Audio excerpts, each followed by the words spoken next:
Hey guys, Angie Green here. Day one. I'm going to try to keep these videos pretty short because I know your time is valuable, one. And two, I love the interaction that we're having in this group. So I want to keep our focus on interacting too. And so sometimes it takes time to read everyone's posts and respond, but the support has been amazing so far. So I just want to thank you for being a part of this. And, you know, like I said in the beginning, I've never done a group like this before. I didn't know exactly where it was going to lead. Or what was going to happen during these 5 days. But what I'm already finding is you guys, just like me, are out there just looking for people who are going through the same struggle that you are. And we have that already in this group. Seeing you guys post, share your story, seeing you comment on other people's stories and offering that support has been awesome. So I guess that's just been the most eye-opening thing to me so far is I'm learning that, you know, not only do you want to learn about taking care of yourself mentally and physically during this process, what's more importantly is you're just really looking to connect and get support from other people who are going through the same thing that you are. Because I think I've even commented on some of your posts that, you know, I have a large family. I have a small circle of really close friends, but even my closest of closest friends, it's really hard to talk to them about this process because they've never been through it and they don't understand. And sometimes I think there's a misconception with, especially with IVF, people are like, oh, she went through IVF, you know, they probably gave her some drugs and mixed some stuff in a dish and, you know, put it up there. And they don't know the extensive process, number one, and two, they certainly don't know anything about the emotional and the physical struggle that we have to go through for this. So if you're on now watching, please comment, let me know that you're here, and you can go back and watch this video anytime. But like I said, I am going to keep it short. Also, the second thing that I want you to know and understand is that some of us know each other from very different circles, and so I want anything that you post in here, just please trust, you know, at least from my end, that it will be confidential. I know some of you who are local in my area that you are struggling. Some of you are already my clients, my fitness clients, and I'm working with you as your fitness coach, and we're in different groups together. So, hey Lex!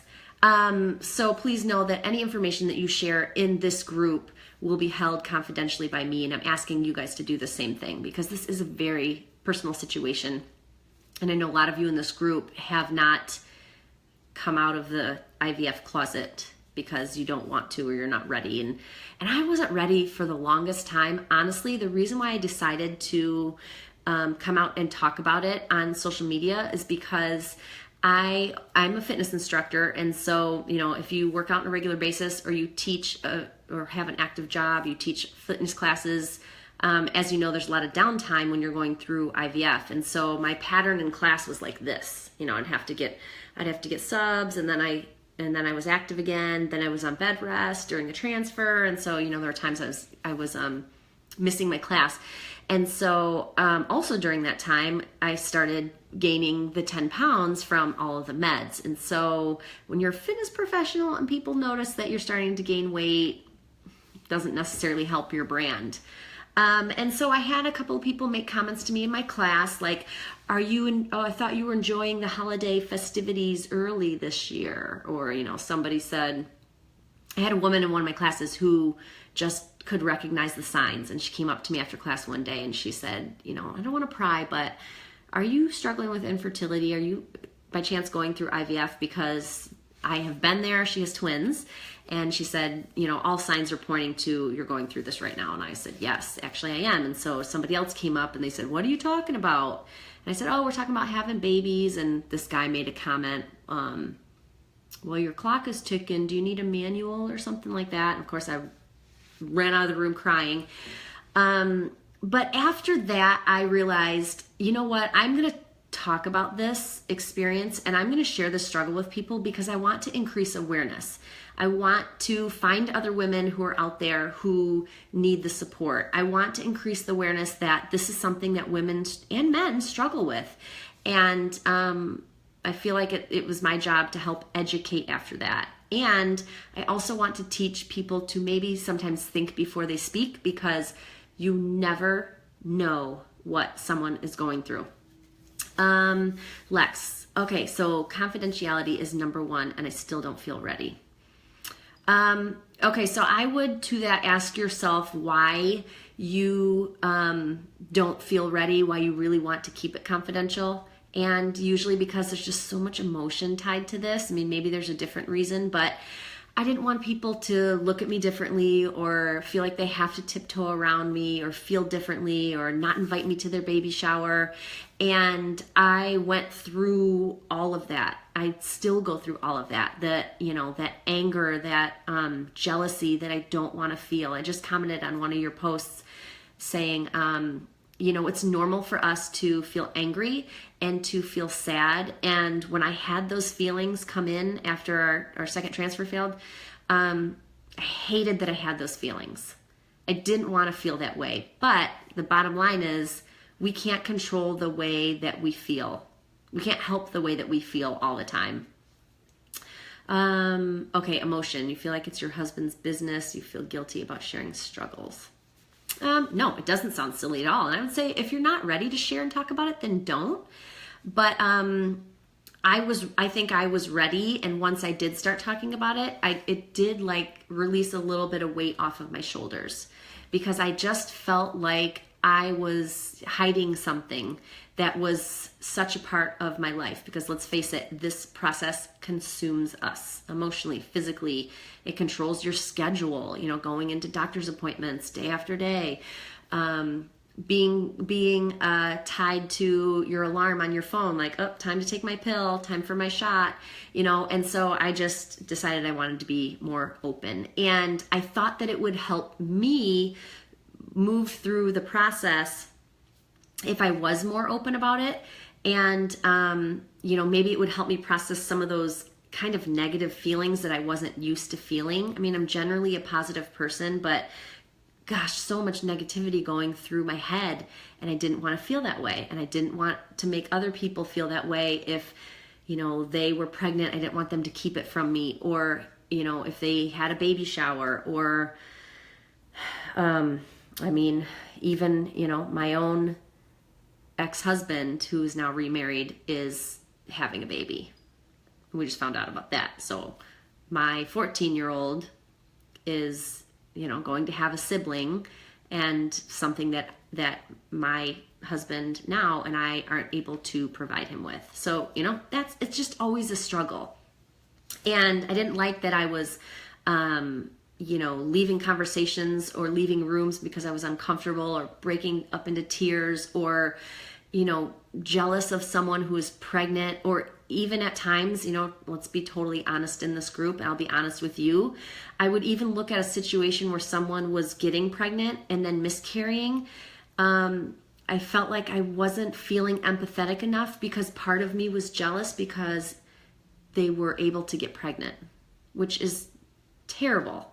And like I said, I didn't want to feel that way anymore. So I dove into two things. The first one is personal development, which I'm going to talk a lot about this week. And the second one was I knew I needed to get my butt to therapy.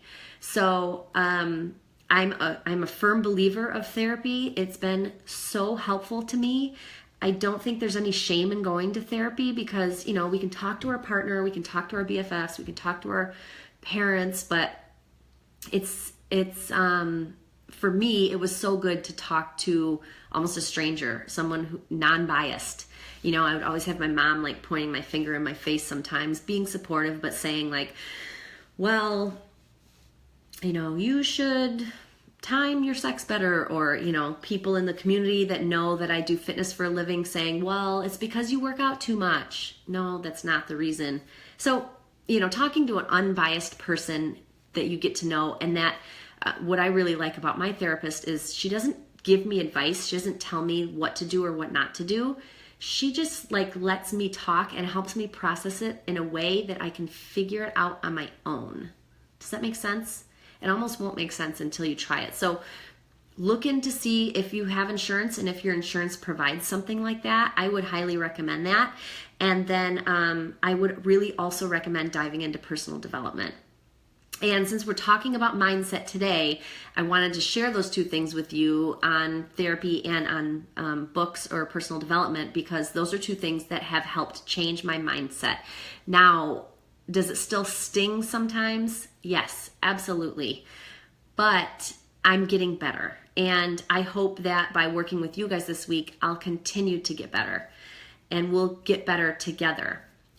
Because this is not just an uphill battle, right? This journey is like this, and it's not always what happens to us. It's about how we respond. In fact, let me show you this. Oh, here it is. So after I had my first transfer, which failed, and I was truly convinced in my mind that transfer worked and that we were pregnant and we were going to have that baby boy, and we were going to live happily ever after. I was absolutely convinced that it was going to work and that my body was pregnant. And then, after the transfer, you have like that 10-day to 2-week window. Went in, you took the blood test, and I didn't even have a number register, it was 0. And I was devastated because obviously many of you have been there. I thought for sure that it was going to work. I thought for sure that I was pregnant. And so, like maybe many of you have experienced, I decided for the second transfer, I'm not going to get my hopes up. Like, I need to separate myself from it because I didn't want to get my hopes up again and have that failure. And at the end of the day, what I learned was, if I have the decision, if we go through this again, and I have the decision to think positive or to think, as I called it, realistic, I'm choosing to think positive. And to be totally honest with you, the reason why we haven't moved forward with another cycle yet is because I don't feel like my mindset is in the right place. And I'm getting there. But so this is one of the things that my therapist gave to me that I want to share with you. And she wrote it down on a card, and she said, I want you to keep this somewhere where you can see it every single day. And I'll hold it up in a second. You can take a screenshot of it if you want. It says, when you can't control what's happening, challenge yourself to control the way you respond to what's happening. That's where your power is. I'll read it again. When you can't control what's happening, challenge yourself to control the way you respond to what's happening. That's where your power is. And here, I'll hold it up in case you want to take a screenshot. Let me move out of the way. Actually, I can take a picture of it and I can post it in the group. That was powerful for me because it's the truth. I mean, we can't control all the time what happens to us in this situation. We don't know where it's going to lead to. We were told, if you transfer, you have a 50% chance of success. That's just statistics. And because of my age, every month, that decreases. So we have to leave it up to the higher power or to science. And I'm not talking very much about spirituality this week because I think that's very personal to each individual. My husband is very strongly guided by his faith in every decision that he makes and every day. And I'm just not quite there. So I don't feel like that's something that I can truly speak on. But I, of course, encourage you to turn to that to guide you if you are strong in your faith. Otherwise, yes, Laura, you're absolutely correct. We aren't always in control. And so we have to focus on what we can control, which is how we respond to things. And so that's why for me, I chose to respond to the situation in a positive way versus a negative way. And I'm not telling you how you should or shouldn't feel. And I'm not what's the word I'm looking for? whatever you're feeling right now is normal, and it's the way that you should feel, and we shouldn't feel bad about it. We shouldn't feel bad about being angry or being sad. But I just knew that I didn't want to feel that way no matter what.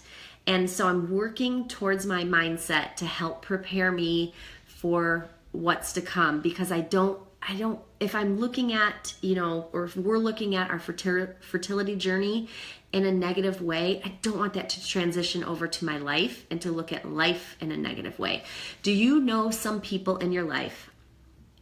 I'll give you an example. I have a friend who seems to have this black cloud over her head, right? It's like she can't catch a break. First her car breaks down, and then she loses her job, and then she gets sick. Well, I also believe that she's almost attracting that because she has this negative mindset, because she says I can't find a good job, or, I'm not motivated to take control of my health, or, I can't have a successful relationship. Those people who have a negative mindset, I personally believe, are attracting that energy to them, and that's why negative things happen to them. So the first book I'm going to recommend to you is called The Secret. Has anybody ever heard of it? You read it? There's also a movie. So when my son and his friends come over, they're like, Mom, can we watch a movie? I'm like, let's watch The Secret. It's a great motivational movie and book, and it's all about how your thoughts control your actions. So what you think to be true allows your brain to automatically control your body to start doing the actions to make that happen. And again, in our situation, because of the physical ailments or things that we have going on, we can't always control the situation. But like I said, I'm choosing to control my positive aspect as much as I can versus a negative mindset. Oh, good, Jessica, you read it. It's so good. So for me, especially during this time, I really have to protect my positive attitude, because, if we go into this next round again, I know what it's like to be full of negativity, to feel the failure, to feel so defeated that it's hard to see what's positive or what's possible. I hope that makes sense. Because when you allow that negative mindset to consume you, it really is hard to see anything past that. It's hard to see what it's like if you have success. And instead of filling our mindset with, what if it doesn't work? What if this goes wrong? What if I don't produce enough eggs? What if the eggs don't get fertilized? What if the transfer fails? What if we run out of money? What if we have to, what if in a negative sense? If we can change our mindset to think about the positive, I truly believe that helps us through the process.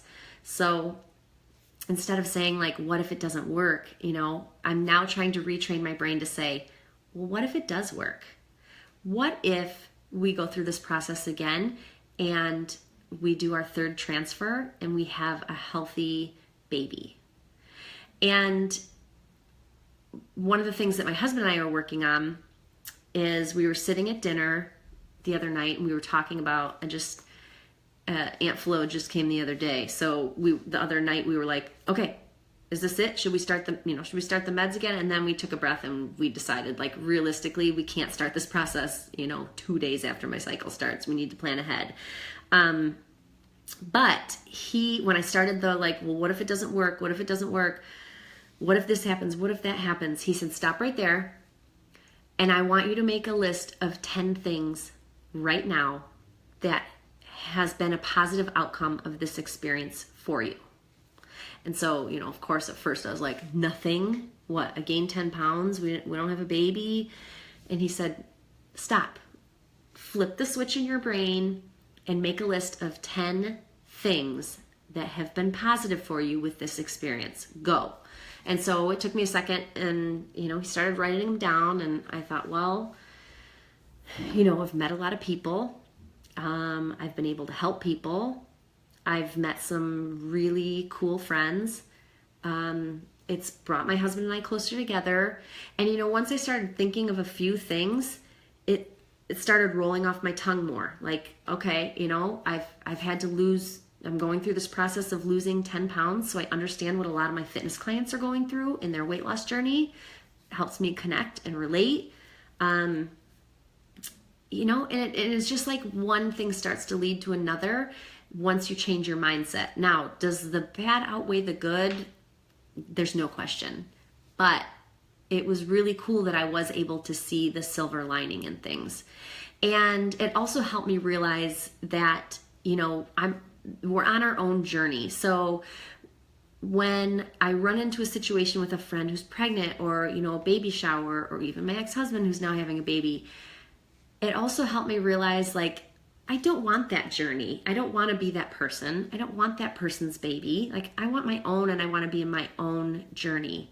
So the next time you run into a situation like that, maybe ask yourself those questions. Like, do I want to be that person? No. Do I want to be in that person's journey? No. I want my own journey. I want to have my own healthy baby. And that's what we're on track to do. So when you can really focus on the positive aspect of this process and going through this process instead of the negativity, I truly believe that it will help you move forward no matter where you're at in the process. And you have to be ready to hear those words too, because if someone were to tell me what I'm sharing with you right now, a week or 2 weeks maybe after we found out our transfer failed, the first transfer and especially the second, honestly, I would be like pissed. Like, don't tell me how to feel, or don't tell me to be positive, because I'm not positive and I don't want to be positive. And it's because I wasn't ready to hear those words at that time. And so maybe you're feeling the same way right now and you're not ready to hear those words. That's okay. You have to really just go through the process and let yourself feel those feelings. And then hopefully over time, and with that personal development, with reading and listening to the, you know, motivational pieces, or watching the movie The Secret, or reading the book, you might start to have that mindset shift. And I really hope that you do. And like I said, I'm not there yet, but I am getting there. And I know that's one of the things that I need to do before we move forward with IVF again. So I hope that helps you guys. Thank you for watching, and thanks for your comments and reading them.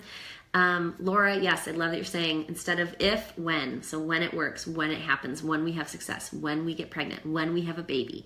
Keep giving yourself those positive daily affirmations. Maybe that's something we can focus on too this week. So continue to comment below if you have questions. Let's get conversation rolling and help each other out. And I'm, of course, here to help you guys in any way. So let's keep thinking about mindset, and I'll check back in with you guys later. And then, of course, tomorrow we'll have another new topic. You like the daily affirmations. Okay, let me do a little bit of work on that to see what we can come up with. I think that's a great idea too.